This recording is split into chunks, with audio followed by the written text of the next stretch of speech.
Hey, welcome back to the Dusty Wheel. I'm your host, Innkeeper, and this is your live call-in talk show all about the wheel time. And we're back, and there is a bit of Season 3 news that we finally have. So happy WoT Wednesday. We're back. We're going to continue our character review series that we've been doing for a little while, and tonight's going to be all about Egwene Alvier.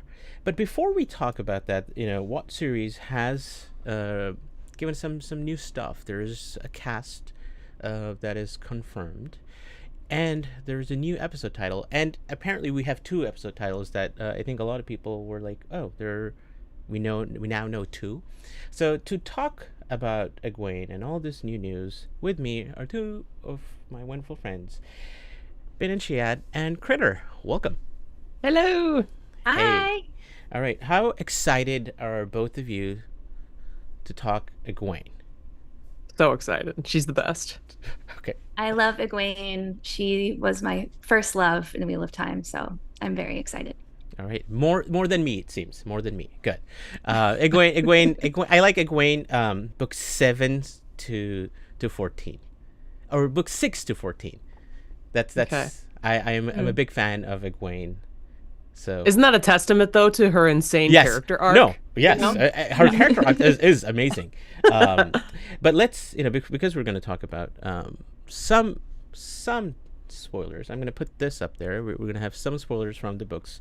I'm going to say for now, let's go up to that first half of the series, up to maybe book 6, because there are certain happenings that happen in book 6 that are important to Egwene's arc. But if there are things that we want to talk about that are beyond that, I'll put on full book spoilers. So I I saw a Kritter. You said what's with this poll? I mean, how did you answer? And you have to tell us how you answered. I closed the poll. You closed the poll. One does not choose among their children. That's not something I'm willing to do. All right. Do you have would you be, if you were pushed into it, do you have a favorite actor on the show? I mean, there must be, right? Yeah, I think so. After season 1, it was a firm Rosamund, just obsessed. Moraine was everything in season 1. After season 2, though, I think Madeleine's right up there. I think it's neck and neck between those two, because she was just she was so good this season, and they really gave her a lot to work with, obviously, and she just took it and ran with it and did spectacularly. So yeah, she's tied. Okay. Let's just say tied with Rosamund. All right. Grace, what about you? I love Maddie's performance in season 2. So I would say her performance is my favorite in season 2, but overall favorite actor would be Yosha for sure. Yeah, Yosha has, I feel like, to me, the actor that's grown the most. I mean, it's hard to, they've all grown, but he just feels like he's like getting more Rand, and that is that's cool to see. I mean, especially the episode 6 onwards, Maddie is, I'd be surprised if there isn't a somewhat of an Emmy or award season push. I don't know how far it'll go, but I think it should be in the talk. I'll be talking for sure. Yeah, exactly. In any way that I can, I'm going to be pushing her forward because, man, she deserves it. She does. So before we go into talk all about Madeleine Madden and her recent interviews, well, not so recent, I guess, anymore, but still to us, we've had some new news here. Let me share this for people who have not seen this. This is season 3 news that WoT Series broke today. It's a new casting announcement, and it is also an episode title. So if for some reason you don't want to know that stuff, step away for the next 10 minutes or so. So this is what they showed us. Casting news from Two Rivers.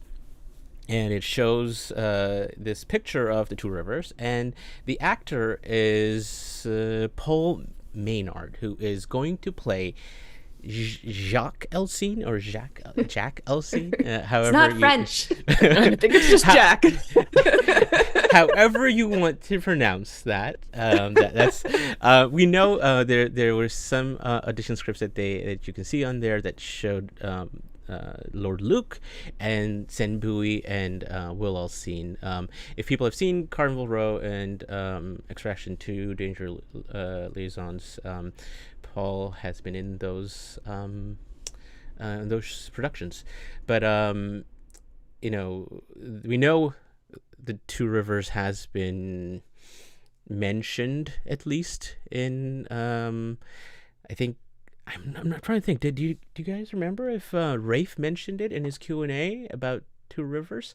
I know we've seen some pictures and we've seen like these stuff we've found. I say we as in the fandom and people who do all this great work. I don't know if Rafe has mentioned the Two Rivers. That's such I a think good Marcus question. did. Don't think I think so. Marcus did. I was gonna say I want to say Marcus is definitely referred to going this next home. season being big for him. Yeah. So I mean, Which suggests Two Rivers, right? To those of us who know. Exactly. I mean, Dane Bornhold's pretty much confirmed that's where we're going. So True. If it's like, Even hey, if we this is didn't know. if you, it's like to the viewers. If you had forgotten, Two Rivers will go there next season. Well, also WoT Series reported that the set was rebuilt, or the Two Right, Rivers set was yeah, rebuilt. and So there's that just- was like a Yeah, no, I think Yeah. we know. I'm not sure if. I think because they mentioned Tenchiku, they mentioned Ruidian and the Aiel Waste Yeah, and that's the a good Sifu. point. I don't think there's been like that kind of official kind of we're going back to the Two Rivers. So there's some audition scripts that have showed us that. So going on, so that's one, a new character here, and then so who is this person? He's a farmer who helps Perrin kind of kick off that chain of events and basically helps kind of fight against Lord Luke. And then Tom Snapper, who is not someone who's new to the production. It will be doing a couple of episodes 3 and 4. We don't know when this character may show up, but it's going to be towards the middle of the season. So at least based on that, by episode 3, we are back in the Two Rivers, according to this. I think that earlier Lord Luke script had this person Jackal scene with it. The other thing we found out is Golden Eyes is going to be the name of one of the episodes, likely episode 7, based on this entry in the Writer Guilds of America West website. It's written by Dave Hill, who wrote The Dragon Reborn and Daughter of the Night, which is episode 104 and 204. So I don't know if we think it's going to be episode 7, but Golden Eyes, is something that we think is going to be important to Perrin's arc, right? Because he will become, kind of Lord Perrin Golden Eyes to his people. So I think an important thing also about, you forgot to mention that Jack Alcine is presumably the father of Will Alcine, who is one of the most beautiful men on Randland. And so the question is, are they going to manage to cast someone that's even prettier than everyone else in the cast? And it feels like maybe not, how is that even possible? It'll be off screen, right? Like there'll be someone, they'll be like Everyone talks referred- about him. It's like, oh, did you see Will at the dance or whatever? It'll always be something like that, but he'll like never actually be shown on screen. They can't do that. An enigma. He's a mythical being. Yeah, exactly. That would make sense. Yes. Bain and Chiad can comment on it like they did. Yes, in the books. exactly. Yeah. They can be Oh, like, there we go. Yeah. Alcine. It'll only be in maiden hand talk, as they won't even say it out loud. It'll be like they'll have like a sign for him. Yeah, exactly. Well, and if we happen to get Fael, which Rafe did suggest was going to happen this season, Yes, yes. then maybe she'll say something about him, and Perrin will get to roll his eyes about it. It'll be perfect. Can't wait. Yes. And then if you missed, there's also To Race the Shadow. That is episode 1 of season 3 that WoT Series has previously reported. Going back to just Golden Eyes, it's going to be, if it's episode 7, it's the last 2 episodes, the last block of the 2 episodes, and Kieran Donnelly is coming back. How excited are you guys Grace, to see that the Bolt be back? Well, do we know for sure that Kieran's going to bring the Bolt with him? What do you why are you questioning? I'm just saying, yes. Kieran doesn't necessarily equal Bolt, but I really hope it does mean that. That would be really awesome. Yeah, I'm trying to think. It's a big battle, right? He showed us not a big battle, but I'm trying to remember now who did episode 8, who directed episode 8 of season 2. Someone can tell us in chat, but they showed somewhat of a big battle, as best as you can on TV these days, I think. But I think having something like the Bolt will definitely make for a good viewing. Kritter, you think is it hard to get the Bolt? Do you know anything about?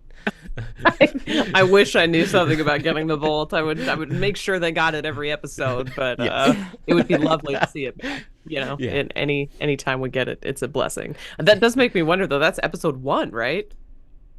You said that'll be for episode 1? No, that'll be episode 7 and 8. Kieran Donnelly is episode 7 and 8, like he did for season 1. Okay, yeah. For some reason I thought the To Race the Shadow episode 1 was going to be.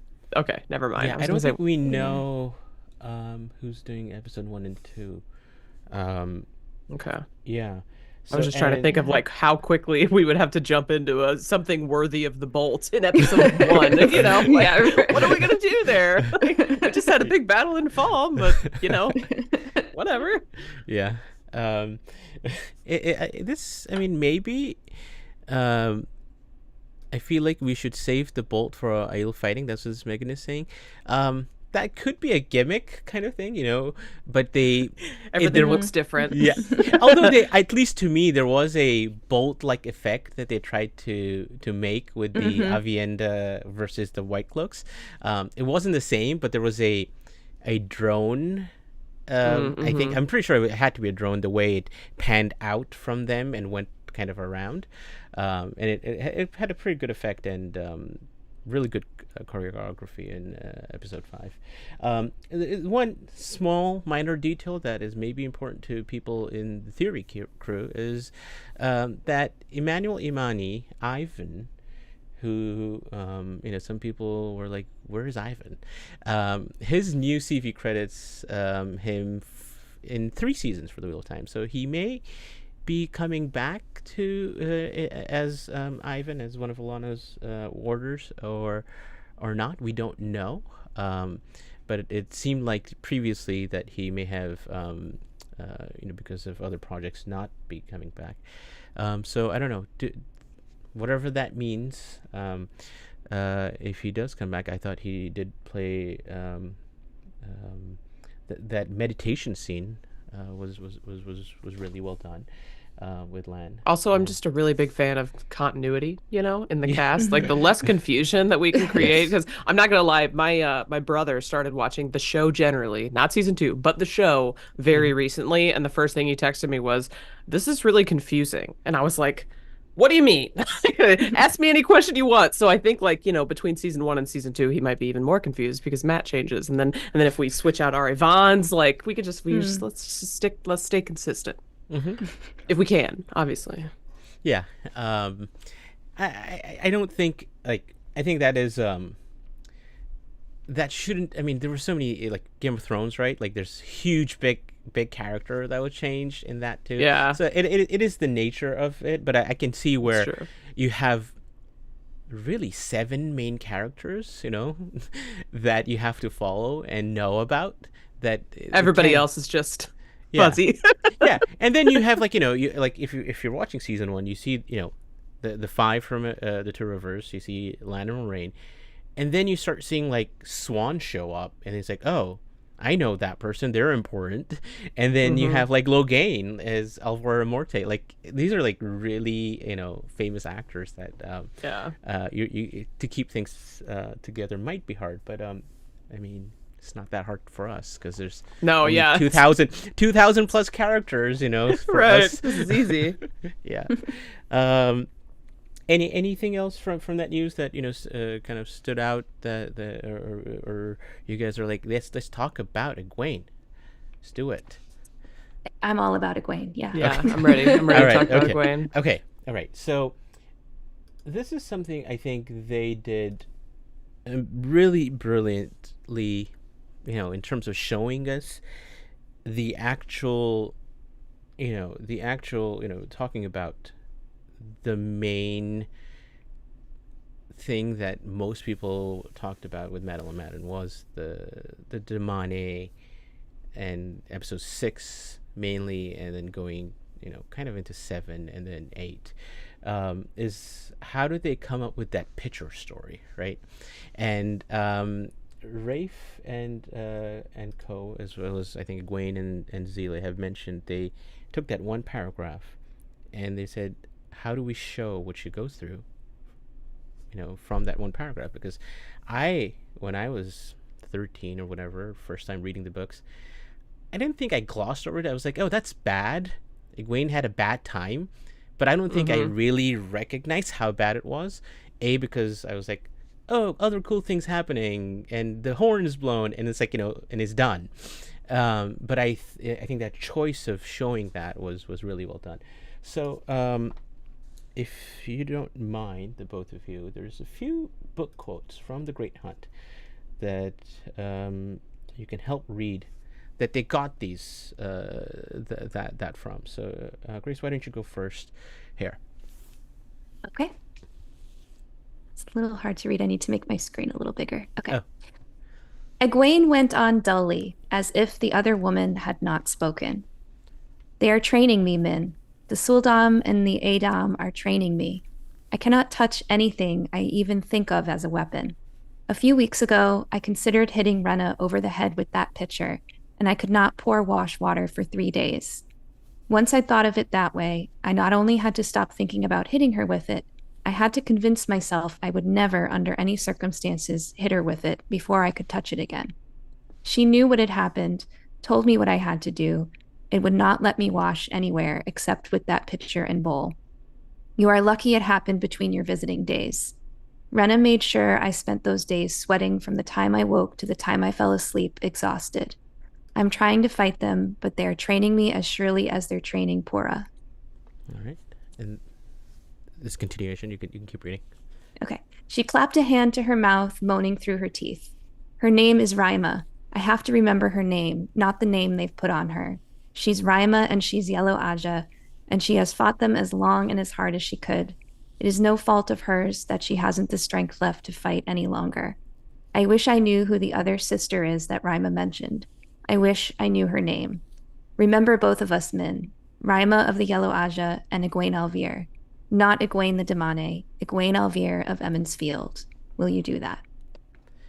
So that's chapter 42, and Falma, before the actual she gets rescued, actually rescued, and not gets herself free, which is again a different choice. So Kritter, what did you think of that, the showing the kind of the brutality, the cruelty of being a demone, and then using that picture paragraph scene as the way to do it? I thought it was brilliant, honestly. It's like taking just a snippet of something and making it real. Since that was from Egwene's perspective, kind of recounting it to somebody else, I don't think we really did get the full effect of it when we were reading it on the page. Like we read it and we were like, oh, that sounds pretty bad. But without like, in the being in the moment with her, seeing her reaction, seeing her eventual breakdown in tears, um, it was just so powerful. I mean, that episode was just breathtaking and devastating, and having her just tell somebody about it would not have been as effective. Right. So a recollection of it versus the actual like going through that process, and uh, Madeleine Madden talks a lot about that. Yeah. It agrees. In terms of having a whole episode that starts with being dragged in and ending with finally picking up the picture. Have you seen it back, or would you like to see it back? The picture? Would I like to see it back in Oh, no, as season in, 3? no, not the picture. that We're done with episode. pictures.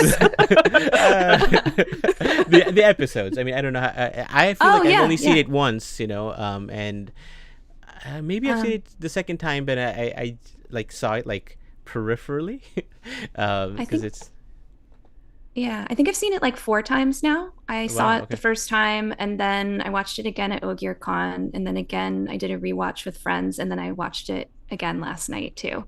Um, so 4 times, and Okay. yeah, I mean, I think it's amazingly done. And actually, you mentioned the first thing is that she gets dragged into the cell, but actually even before that, we see the picture. Like that's the Yeah, first exactly. Yeah, you see it there, and then she's dragged in. So yeah. yeah.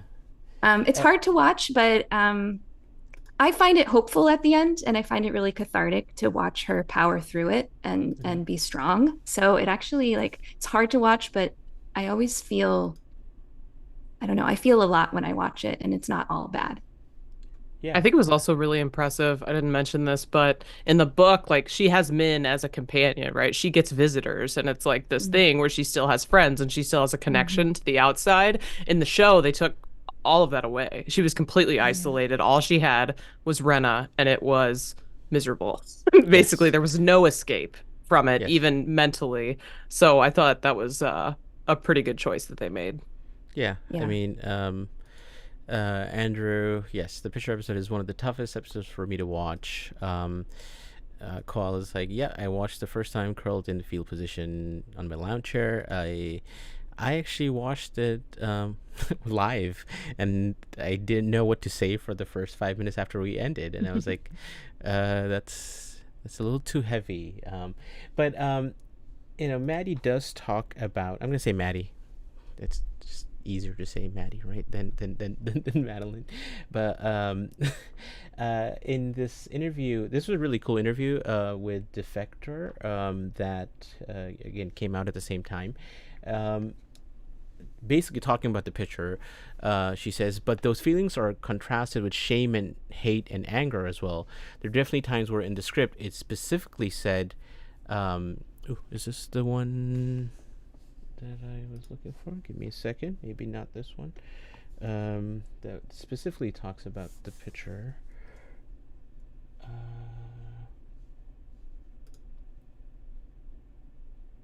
Oh, I don't think. Yeah, it's just she's talking about filming that scene, basically, that how hard it was to go through, to basically go through the filming of it. So yep, um, that during like in the script, there were definitely times where in the script it specifically said Egwene does not cry, does not cry, does not cry, right up until the very end when she touches the picture.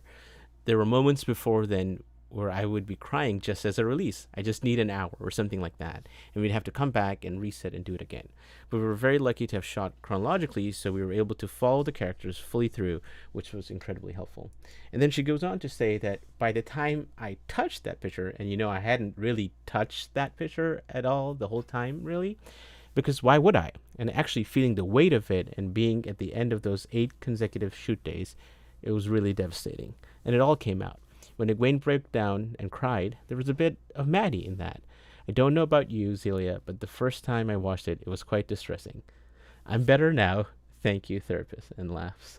So, I thought that was just, this was a really good interview. The two of them were together, and I'm glad we were able to get kind of that.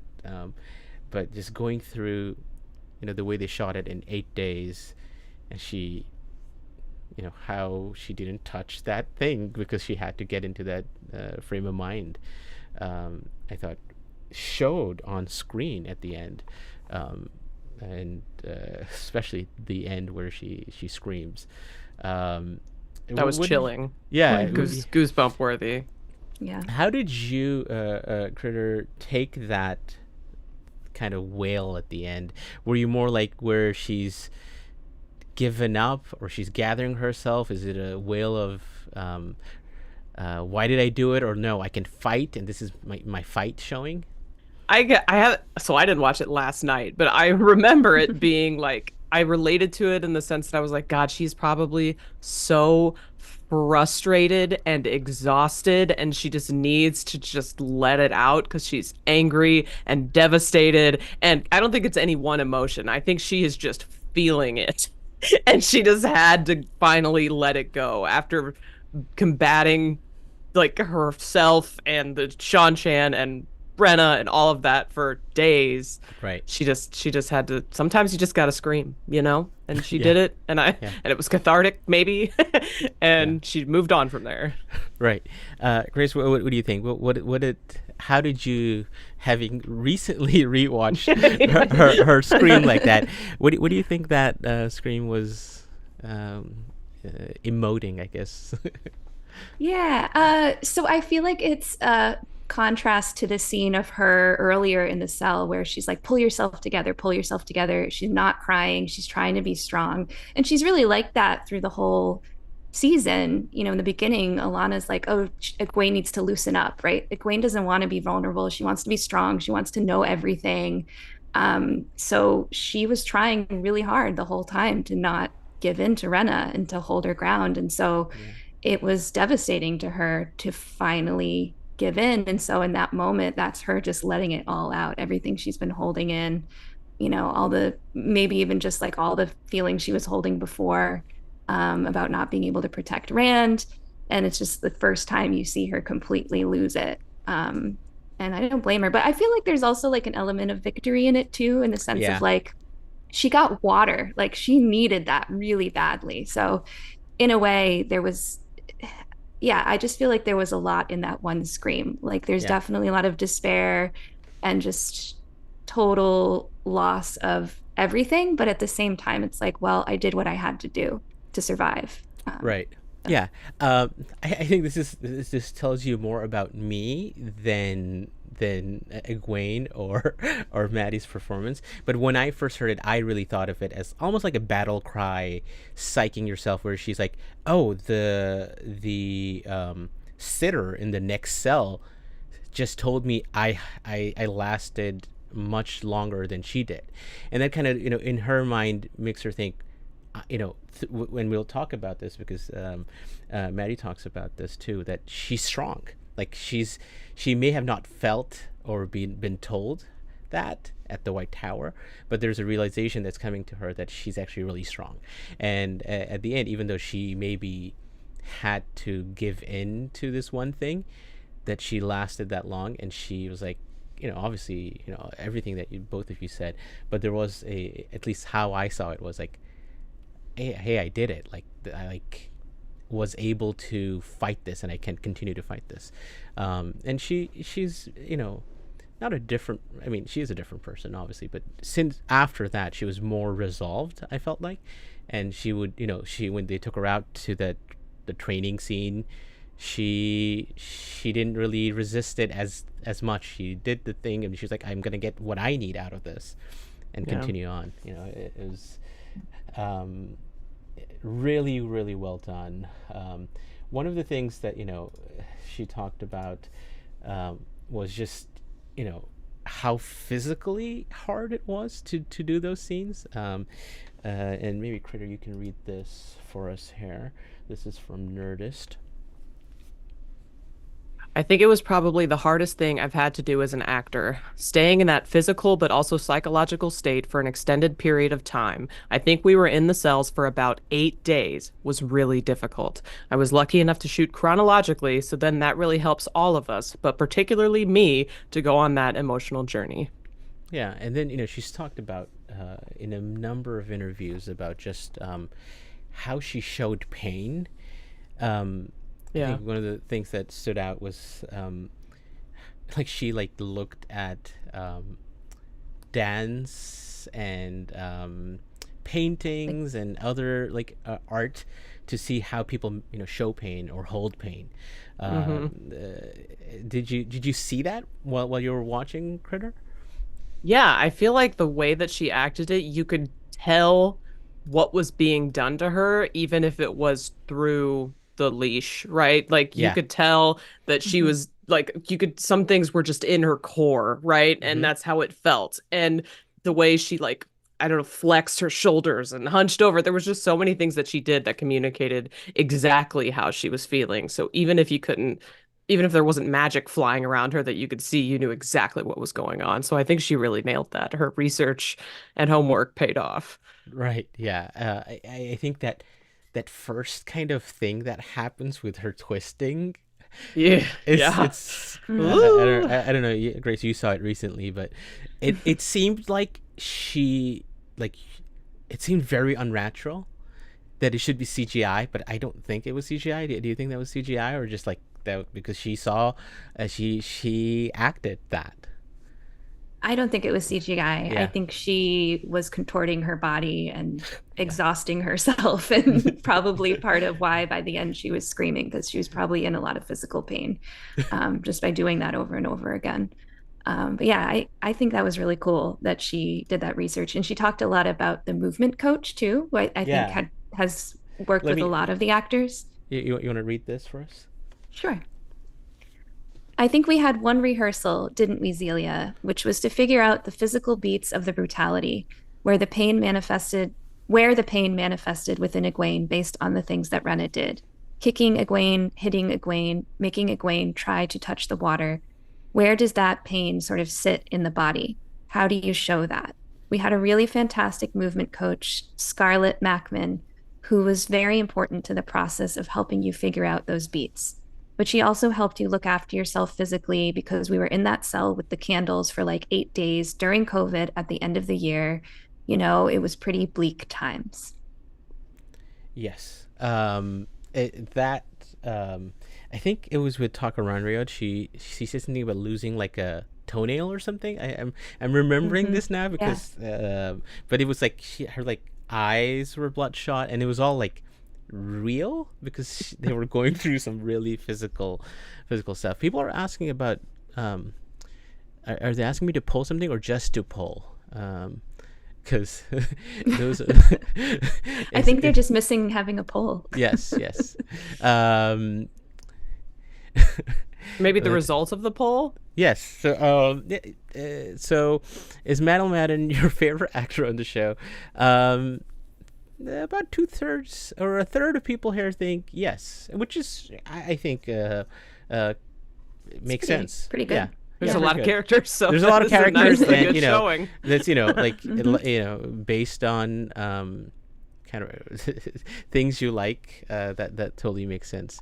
um I like this, Patrick. Losing a toenail will certainly elicit a whale. Yes. That is definitely people are poll starved in chat. Yes. But yeah, I think that the fact that they were like in candles in like that cell, and going through that whole process, it was, you could see that in that one episode, and how much it took out, and the fact that it was chronologically shot was really really great to see. In terms of general kind of the cruelty, and just talking about Renna now, and that kind of relationship that they ended up showing, and both of them talk a lot about that. What did you think of Renna as a Suldam, and how she portrayed that, Critter? They brought up in at least one of the articles that it was interesting that they were about the same age, Yeah. Renna and Egwene, and how such just evil or callousness at the very least could come out of somebody so young. And Zelia mentioned that they became Renna's biggest defender because it was like once you try to get into somebody's head, you're trying to like Hmm. really understand where they're coming from, and you could see. I mean, I you could maybe see how someone having been indoctrinated for their entire lives would see that what she's doing is the right thing and that she's helping and advancing the light and all of that stuff. And so I think it makes for the best villains when they really truly believe that what they're doing is right, which is kind of what they mentioned about her.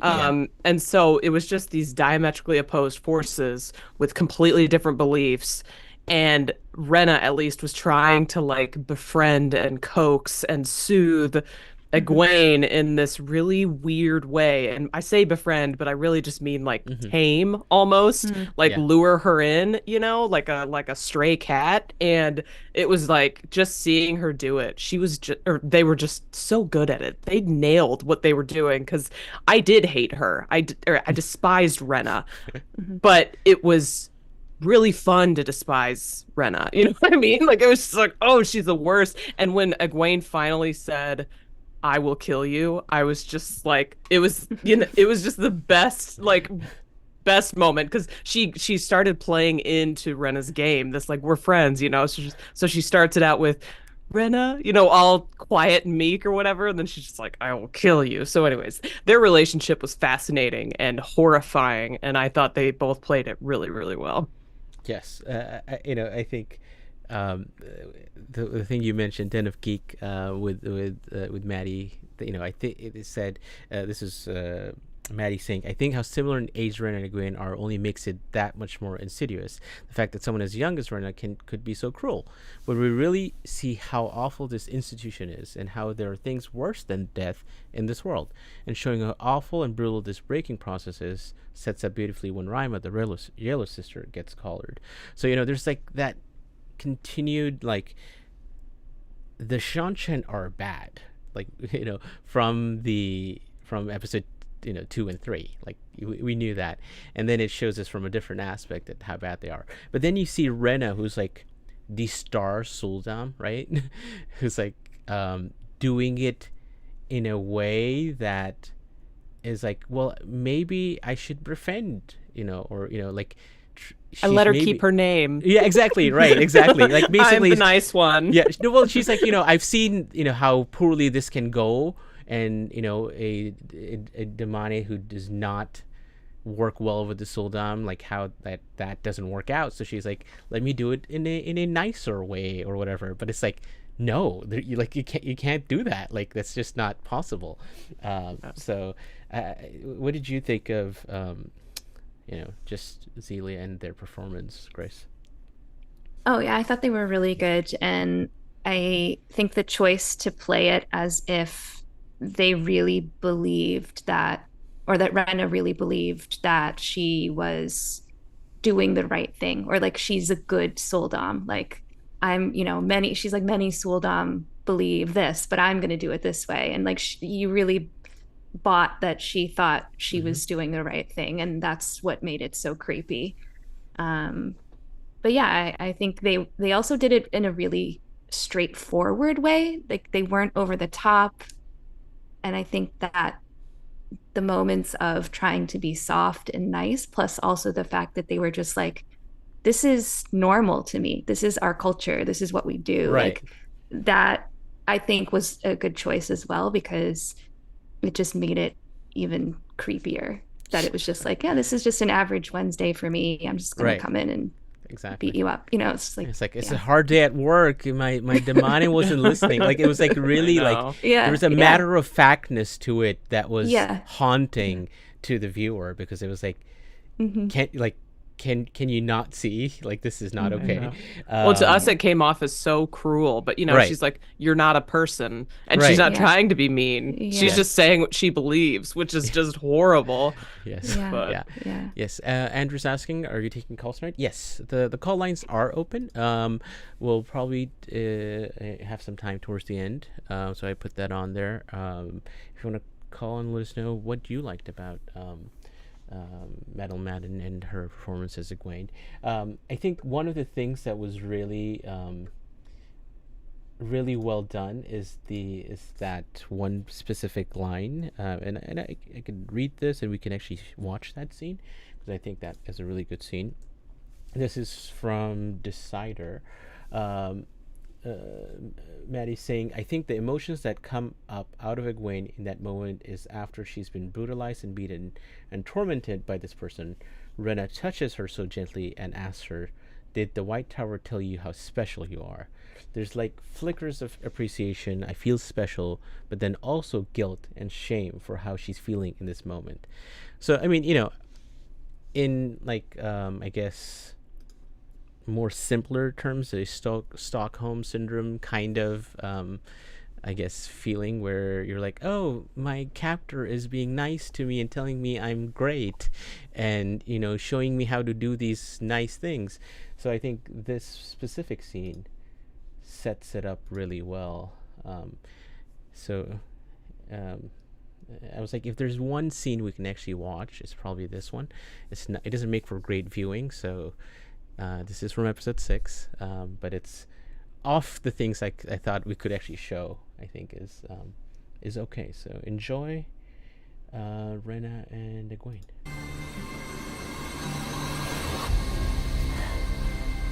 And the picture.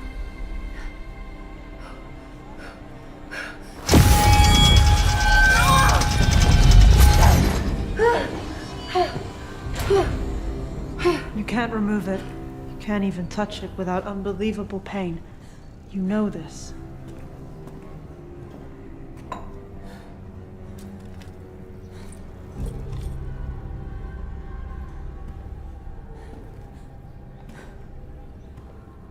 Do you want to know who created the Adam? A monster. She was a sister of your White Tower. I said I don't have slaves.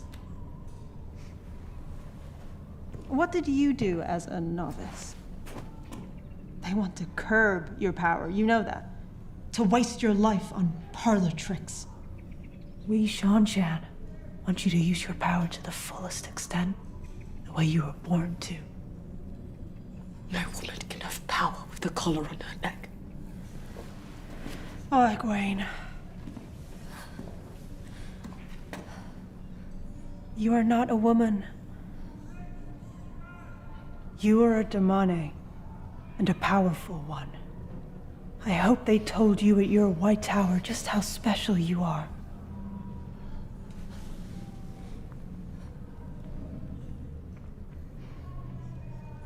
Come with me.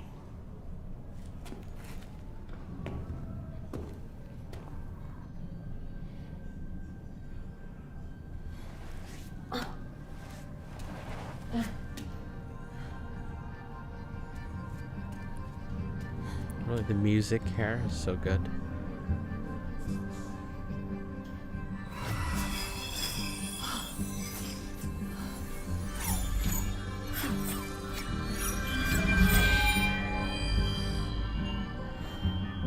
See? Feels better when we are complete, doesn't it? Look to the tree, Egwene. I know it brings you comfort.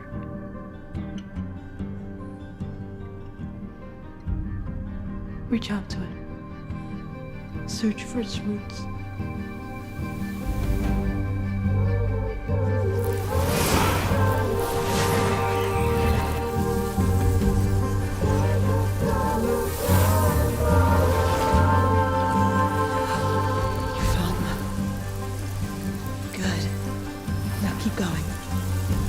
Through the roots, into the flesh of the tree. Feel the sap running through its branches. Let it grow warmer and warmer in your mind. Make it so hot it begins to steam. Now turn that steam into fire.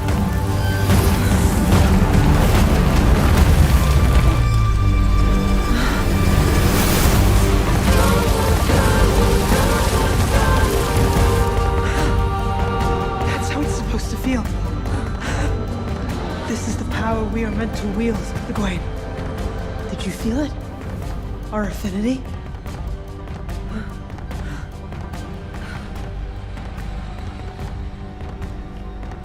Here, pour yourself some water. You deserve it.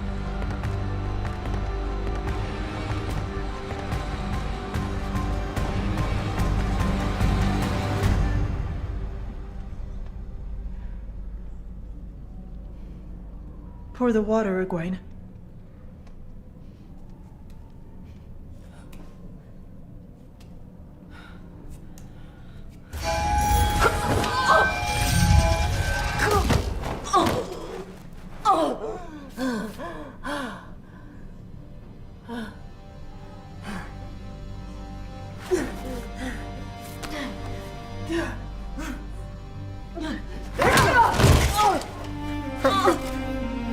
Probably good enough to stop there, I think. But yeah, so I think that you know, Egwene having that realization in to a degree there that when she's told that she's special, and like the White Tower never told her that, there is a realization there that she carries that forward. Kritter, do you agree with that? That there is it fair to say that Renna taught Egwene something? Well, I think it's fair to say, because I don't want to say that it's that she has value, because I think it's more like she got pushed, right? So she had taught her how to use her power more. I also just want to say, like, justice for Alana, because she told Egwene, like, early in the season that she was more powerful than almost anybody else except for Nynaeve. Yes. But but that was just true. Like, she did tell Egwene that she was special, just not as special as Nynaeve, I guess. Yeah. But no, I do think that because of Egwene's jealousy about Nynaeve and Nynaeve's power, she probably wasn't ready to hear the compliments, even if they were coming to her. But yeah, I mean, it's fair to say that she learned something from Renna, but it's not the way that she should have learned. She would have ultimately gotten there without her, in my opinion. It just would have taken longer. Yeah. Let me read this. This is from Decider. Basically, that question, if there is something that Renna taught Egwene, Maddie was like, I think this is why their relationship is so unique, because throughout all of this cruelty and horror, Renna has really taught Egwene how strong and special she is, that she actually doesn't need to prove her strength to anyone but herself. So again, not that means anything other than the fact that that's the sort of person Egwene is. He's like, I went through this, and there's a lot of trauma, a lot of things, but this is what I am taking out of it. And I think Egwene, out of pretty much all of the characters, is someone who shows that again and again, how she, like, it's not leveling up as much as it's like this realizing how strong you are, or just basically then being able to do the things that that she does. Grace, do you think if that hadn't happened to Egwene, that some of the other things that she gets up to later, she might have had difficulty doing? Yeah, I mean, I think this changes her whole life. I don't know if, I agree with Kritter. I think she probably would have learned to channel as strongly eventually, but this just kind of sped things along. But I think what she learns is more than just the channeling. In particular, at the end, when Megan says that she lasted longer than a sitter for the Blue Aja, I think Egwene in that moment is realizing, like, being strong isn't just how strong you are in the one power. It can be your mental strength, your physical strength, your ability to endure. Kind of like what Leandrin had said to her about the people who survive are the people who make history. So I think that was sort of what she learned, and I think she'll carry that with her, because the things she does later on are not necessarily about strong channeling. She does things later that are smart, that are powerful, that are require a lot of endurance and strength. So those are the things I think she learned here. All right. So what's the poll here? I mean, is it as simple as asking people, do they think, did Renna teach Egwene how special she is? Is that Yeah, a fair I feel like question? that's such a tricky question because Question- it's like it's a Renna, tricky question. Renna provided the environment, Yes. but Right. that's not what No. taught her. Like Right. she taught, like she did this herself, I Yes. think, Yeah. and Yes. Renna was just, somebody on the sidelines, kind of observing and Yeah. and like poking her with a stick to get her to bring it out of her, basically. I don't know. I think feel like I I've- attribute it to Egwene, not Renna personally. Right, totally. I mean, Yes, I feel like agreed. this is. I mean, I wanted to use a Mistborn kind of analogies, but snapping. If you know what snapping is from Mistborn and how you can snap, it's somewhat similar. Is what's coming in my head. There's good ways to do it, and there's really bad ways to do it. One other scene that I thought, in terms of just change that she goes through is in episode 7 when she gets a traumatic haircut, and Maddie talks about we've all had traumatic haircuts in our life, but this one was more than just the haircut because she was getting her braid back, and then this happened. Grace, do you mind reading this for us? Sure. I think, again, it's just so sadistic because Renna knows how much this braid means to her, like the tree that brings her comfort. Renna made her destroy it. With Egwene's hair, she's starting to feel like her sense of self is coming back and her identity. The women's circle braid is such a symbol of home and the strength of the women around you. When that's taken away from her, it's just another cutting off of her identity and who she is. And so I think, this is a real transformation period. She not only looks different, she feels different. Yeah. So I gasped when that happened on screen. So I'm gonna ask, did you gasp when Renna cut Egwene's hair? I was like, there was a couple of times when you viscerally feel things. I had long hair at that time too, so I was like, "No, you can't do that to anyone," especially in that manner. And so there's that, and I think I always talk about the scene when Leandrin slaps Nynaeve. That I felt that too, just very like viscerally when that happened, and this was another one where I felt like that happened.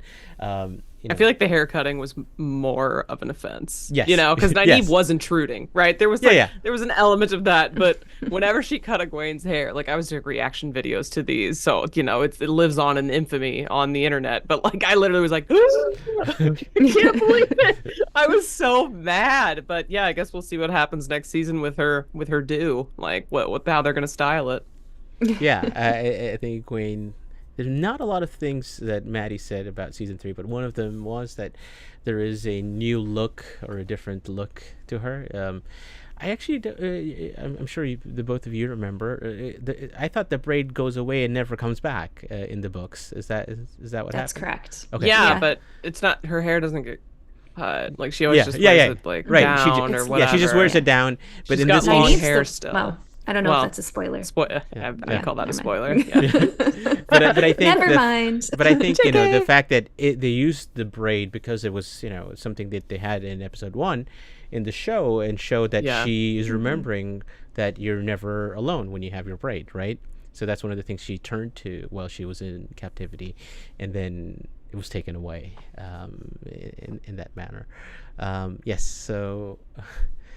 So offensive. Gosh, that made me so bad. But it was good writing though, right? Because there were some people that complained about that scene in season 1. What was the point of it? Whatever, that never would have happened. But the fact that it keeps getting tied into future like plots and situations just shows you that it was worth it. I think it's been lovely. Yeah. So she, all these things happen to her, right? And she's getting changed. She's going through this experience, and I thought this was really well said by Maddie in terms of what that means to her in terms of her dynamic going forward. And again, this is from Decider, and I can read this. It was really difficult because it's this is specifically in that when she says, Renna, I will kill you. It was really difficult because it's like, how do you say that, and what is going through her mind then?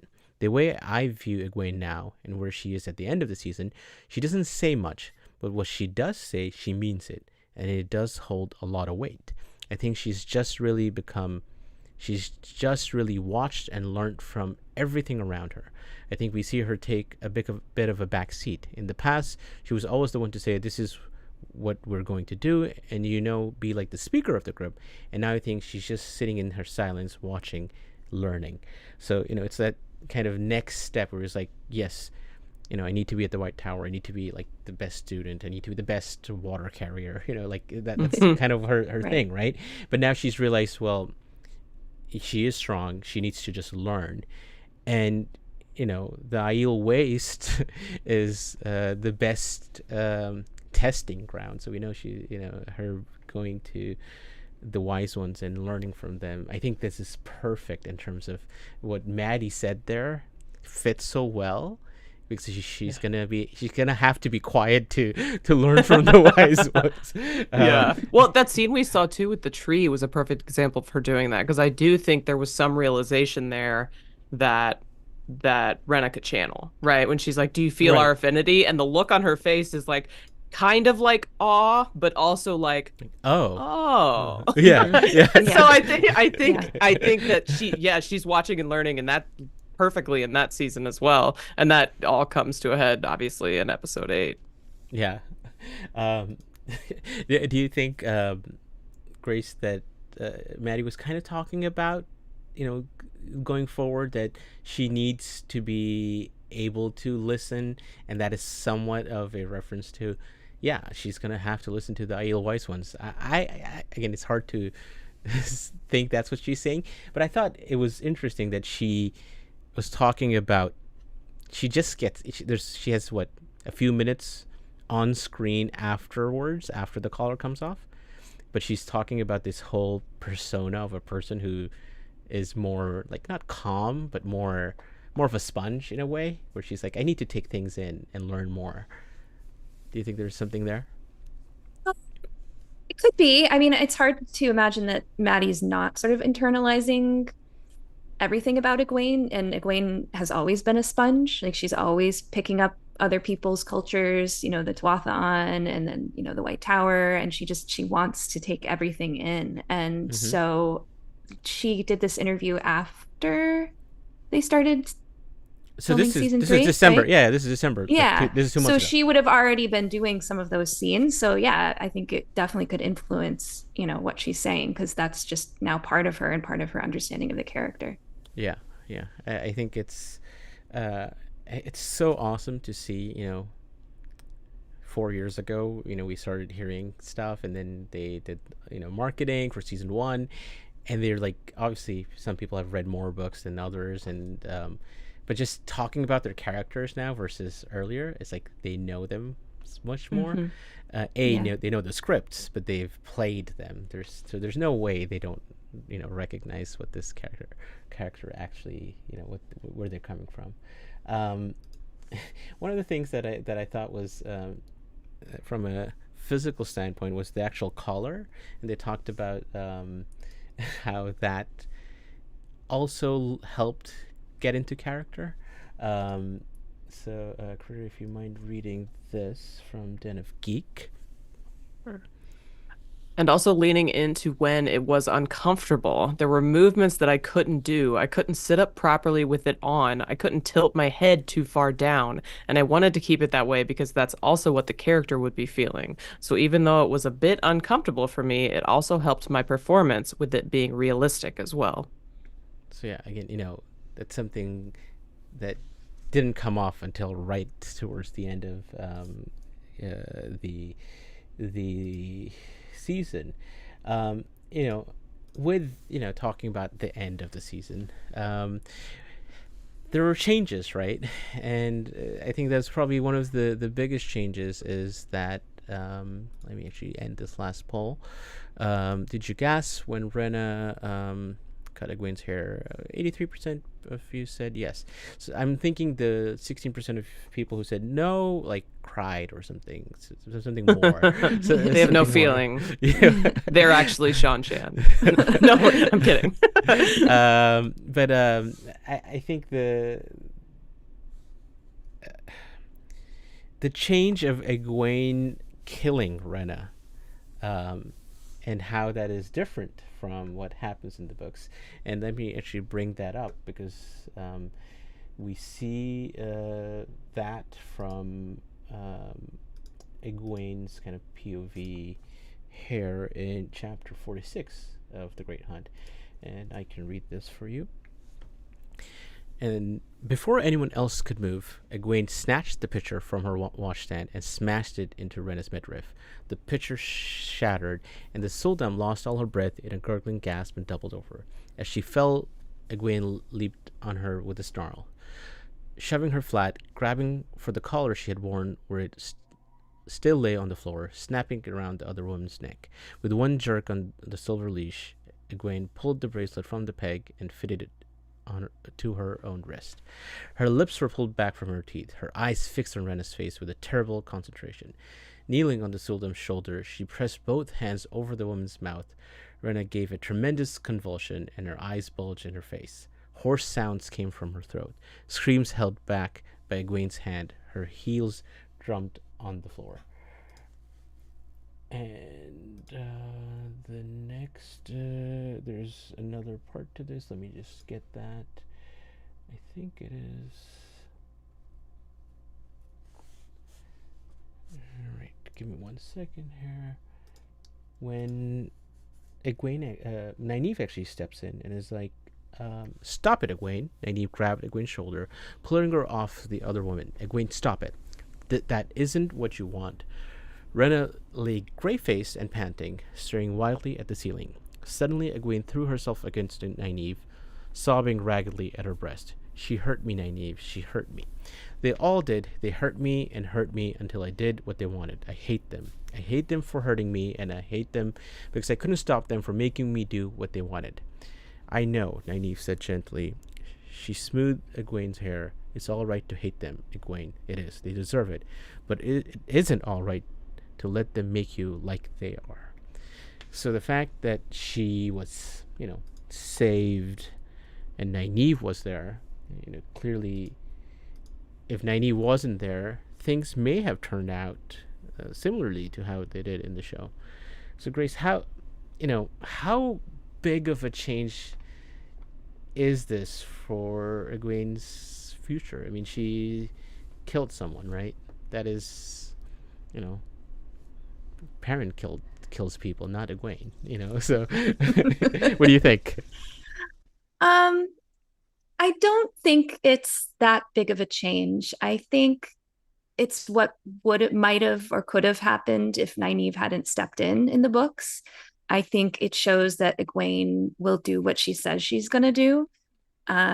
I think it's also, and I think we'll probably talk about this later, but I think it's also one of the reasons she was able to do what she was able to do after that with the shield.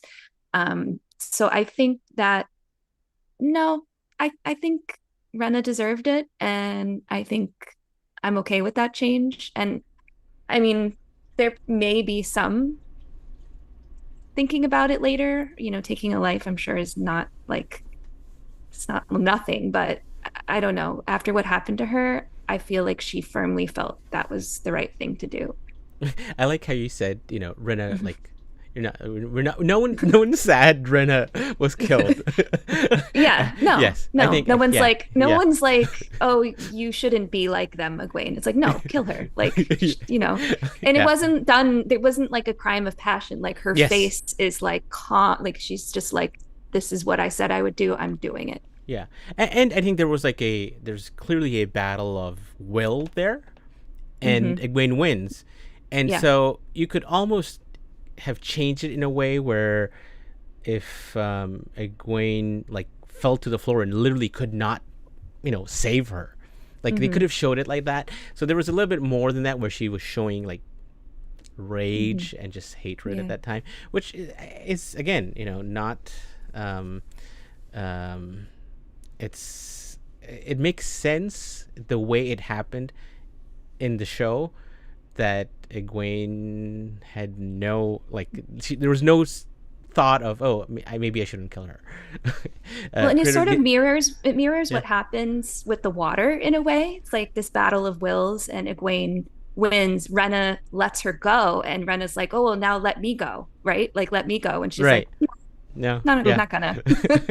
All right. So before I ask Kritter your thoughts on that, what's the poll? Did you like the change that Egwene killed? Yeah, I don't know. I don't know how people people would say. Do you like the change that Egwene kills Renna? Yeah, let's see what people say to that. How would you answer that poll, or do you have similar thoughts? I do like the change because I feel like for TV it was more cathartic, right? Because as book readers, we know that leaving her collared would have been just as bad of a punishment, maybe even worse. Like, which is something that Maddie alludes to in a lot of her interviews, that there's a fate worse than death in the Wheel of Time, and it's becoming a Damani. But I think that for a lot of casual watchers, it wouldn't have had as much of an impact because they wouldn't have understood the like repercussions that it could have had on the Shan-Chan Empire as a whole, right? Whereas book readers are like, oh my gosh, if they find out that Soldam can channel, everything's going to explode, right? Not everybody's going to figure that out in this particular go-round. And so I think it made for a good moment. It was one of those like fist pumping situations, and you wanted to see it happen. And I also think that it just makes you take Egwene even more seriously because as Grace said, like, she will do what she promises, like she will follow through. And also, you know, she is just as deadly as the boys, right? Perrin kills people, Rand kills people. Why can't Egwene kill people, right? Like, especially in the situation that she's in. If any situation warrants it, this one does. And so let her do her thing, man. And from now on, she's just that much more of a threat. Yeah, I think totally where it's like this, you know, RJ definitely made choices that were like, you know, different because of how you know, how people write stuff, you know, in that day and age. But I think, you know, there was, you know, not to get into spoilers of other things, but like, I think you know, that was very in character for the person we had seen in the show. To be at that moment, be like, yeah, no, this is kind of what's going to happen to you, because she had said, you know, I'm going to kill you, and I went ahead and did it. Like, yeah, exactly. I like how you brought up that part of it where I think I saw someone mention that it would have been, I wanted glittering C-beam, I wanted to leave her in the collar, because that does have actual plot you know, repercussions, but I think it's an easy way that you could. Another Suldam got left in the collar and had the same kind of thing, but we, you know, like, I think it mainly had repercussions for a character we didn't even see. What's her name?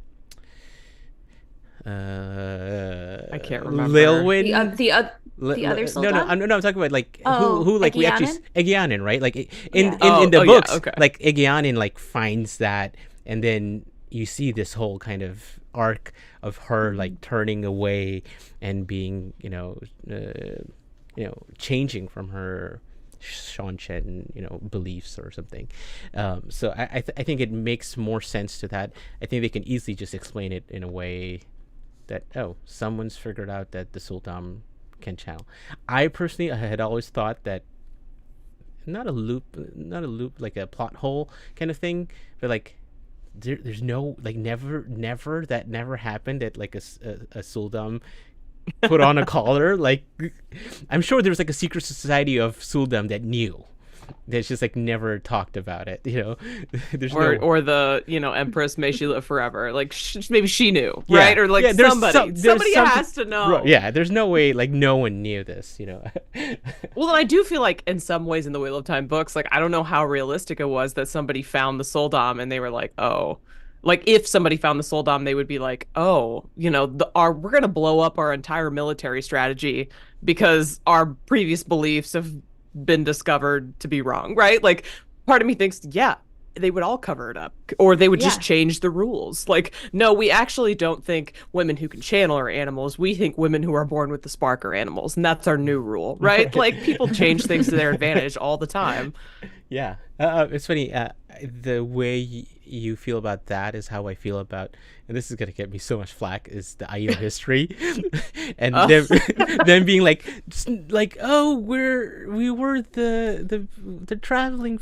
Yes, book 6. Okay, good. Yeah, I can say that. But I felt the same way, where it's like the whole people, like, although it's a little bit stronger for them, with the whole Giotto and tradition and how that culture is, that it had. But that's kind of how I feel. It's like no one was like, oh, I'm fine with that, that just roll with it, in that way. Although the wise ones and the clan leaders find out, and they do roll with it. And if they can't, then they don't become yes clan chiefs. Exactly. That is how they work it out. We do have one caller waiting. Let me read this one part as we getting to episode 8, and when the caller does come off, and then bring them in here. Grace, do you mind reading this? But it was the first time I stood up without the collar on and felt the weight of the collar off of me. Standing straight and strong, I felt empowered. Renna has changed Egwene for better and for worse. And again, there's a whole war going on, fights and battles going elsewhere.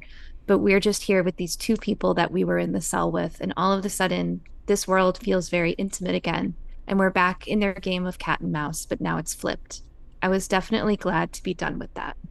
So yeah, and just talking about, her killing her in that moment, that, there was a moment where they were back in the cell, so to speak, with the roles somewhat reversed, although I don't know, the metaphysics of 2 people being each other Demane and Suldam always breaks my head, but it worked in the moment. I rolled with it and I was like, cool, that works. She's stronger. Just don't think about it too hard. Yeah, exactly. And she then talks about that she's gone through a lot throughout all this, but she's realized that she's now won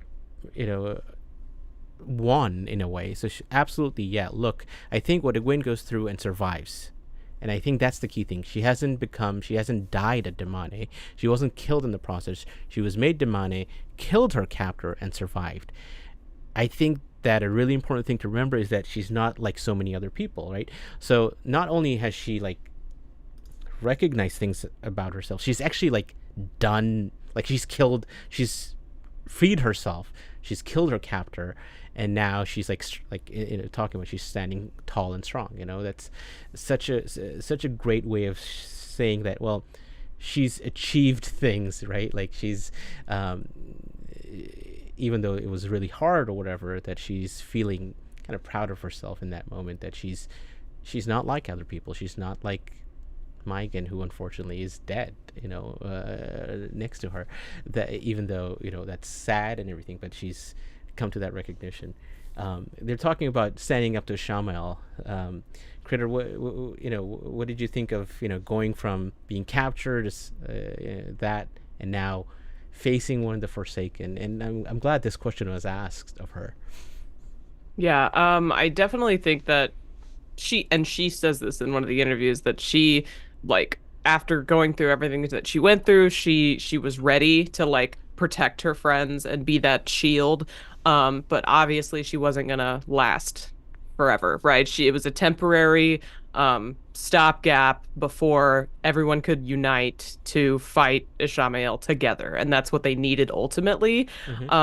So I think it was perfect. She was so ready. She was so amped. She might have even been straining herself, right, with the power, but she was ready for that because she had just flexed her power muscles so much while she was a Damani that she was primed.